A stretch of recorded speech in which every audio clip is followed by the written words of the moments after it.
Hey there. For this video, I've just made up some very quick and easy clump foliage. It costs you almost nothing to make it, and it's just a fantastic thing that you can use on dioramas. When I first saw people doing this kind of thing on YouTube, I was blown away at how you can make something from nothing into something hyper realistic. This is one of these tricks that will take your work to another level if you haven't used this stuff before.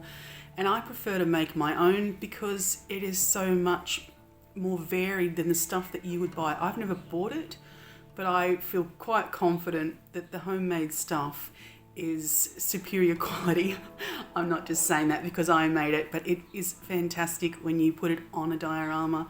So I hope you get something out of this, and I hope you enjoy the video. To make my clump foliage, I use a car washing sponge because it's really nice and porous, and it's got great big holes in it, and it's also yellow, which really assists with the paint when it comes through so it looks natural. One method to do this, which is the crudest method, is just to break it with your fingers and pull it into little clumps. You can make quite a lot in a very short period of time this way.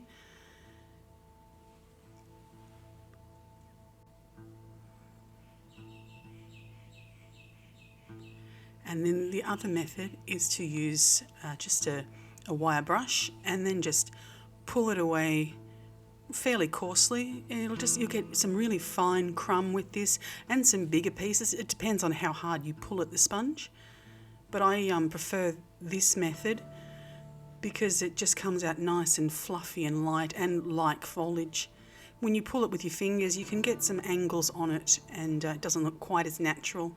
Some people use blenders and water to do this kind of thing, but you really don't need to. But I'd suggest you do it over a bucket, and you can get a lot of this done, and you'll make a jar full in no time. You can see there the slightly angled piece that has been pulled away in comparison to the piece that has been done with the wire brush. Quite a big difference, especially in bulk. Once you've got enough to, for one project you probably wouldn't use this much unless you're going to do an entire tree, but you can put it in a jar with some as natural as possible paint, like a sap green or a grass green, and a yellow that is as natural and sunny as possible. If you can't get a very natural green, put a tiny bit of brown into it. It'll help dull the green colour so it won't be garish and sort of unnatural looking.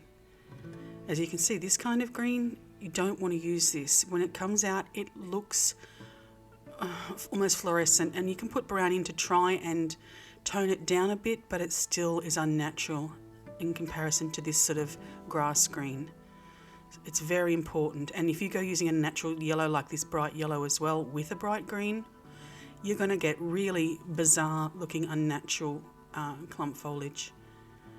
You can just see that difference. So if you're not very good at mixing paints, go and get as many natural colours as you can, as in yellows and greens and browns, and just, put them together to the darkness that you like. If you want a darker green or a lighter one, add more yellow. I put water in first so it won't stick to the bottom of the jar, and you've got to make it nice and watery because you want to get it right inside the sponge. Also, you want to add a fair bit of water because if you get too much paint in the sponge, it becomes almost hard. It becomes sort of, it's dense, and it's not heavy, but it's heavy in the way it looks.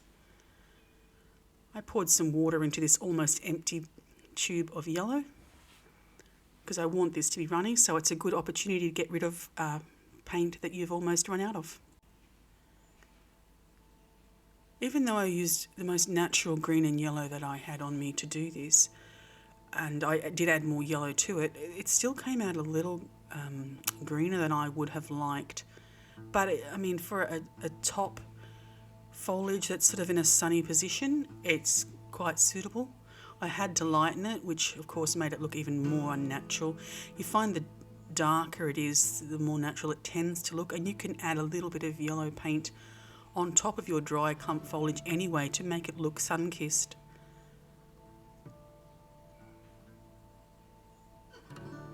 Just make sure it is nice and runny. This is one of those things, it's kind of trial and error. You could make small batches of clump foliage and just see how it works for you, because it's all about the different paint and the consistency of the paint, and yeah, play around with it. You'll find a good method of your own to do this. I just pour this in, not too much. You'll find a little goes a very long way. I'll give it a bit of a stir just to try and mix it up and get it sort of nice and heavy so I can pick it up, and then I want to get the paint right squeezed as hard as I can into it. And I don't want to completely squeeze it out because it'll start to look a little yellow underneath from the colour of the sponge. But as you can see, I can squeeze it right into it, and then it comes out really nicely. And once you've got it through like that, mixed as well as you like, it doesn't have to be 100% even. You want a little unevenness with this kind of thing anyway, so it looks more natural. You want contrast of colour if you can get it. But once you get it squeezed right out and enough that it can be put onto a tray and dried in a nice sunny spot, I wouldn't suggest you do this outside. I did that when I first started making it and it all blew away. So I put it in a sunny interior position and just, move it around a little bit as it dries, and it comes out really beautiful. You can see how natural it looks, even though it's a little brilliant, but it's a beautiful, natural looking bit of sponge. This is it put into a jar. That's how much I got out of it. It just looks really beautifully natural. I absolutely love this stuff. It's one of the easiest things that you can make that looks so realistic. And it's fantastic for trees.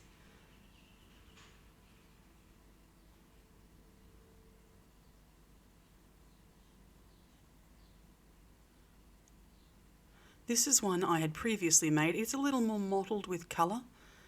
I made sure it wasn't quite so evenly put through. And you can see how uneven that colour is. So I've got different looking greens at different sort of brightness levels in there. It's quite dark, but I like the darker clump foliage anyway. I just find it's more suitable to the dioramas that I build. This is just some more that has been done a little finer. And once again, every time you do this, it's going to come out a different colour, so you can get yourself a huge range of clump foliage in different colours and different sizes, and it's brilliant for just about everything. I'll pop that one back in because it's going to be untidy to try and pick it all back up. But this one is one, I don't know even why I hung on to it. I'm glad I did for the video. This one is wrong. It's been pulled apart with my fingers, so it's slightly angular. The colours are unnatural because I've used greens that were unnatural. And it is thick because the paint wasn't watered down enough. As you can see when I squeeze it, it kind of takes a while to come back up. This must have been one that I made years ago, one of the first ones I'd ever done, and it was just, it's a disaster in comparison to what I make now. And you can see the colour and everything with it is just, it's awful.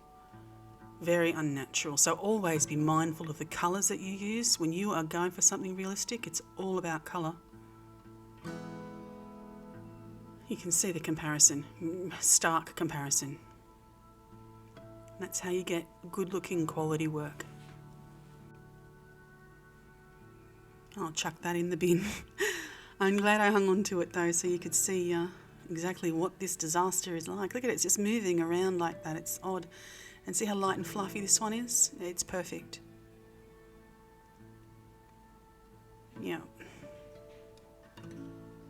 I'll hoik that immediately. And this is it on a diorama. This is the darker one that I had in the middle just then. And it's just, I haven't even glued it down. I just put it here to display and show you, but you can see how realistic this looks. I love this stuff and it's really worth making it, and it costs you nothing to make. As you can see, it's sitting here just on the diorama loosely like that. It just looks so natural and light, and it's just beautiful.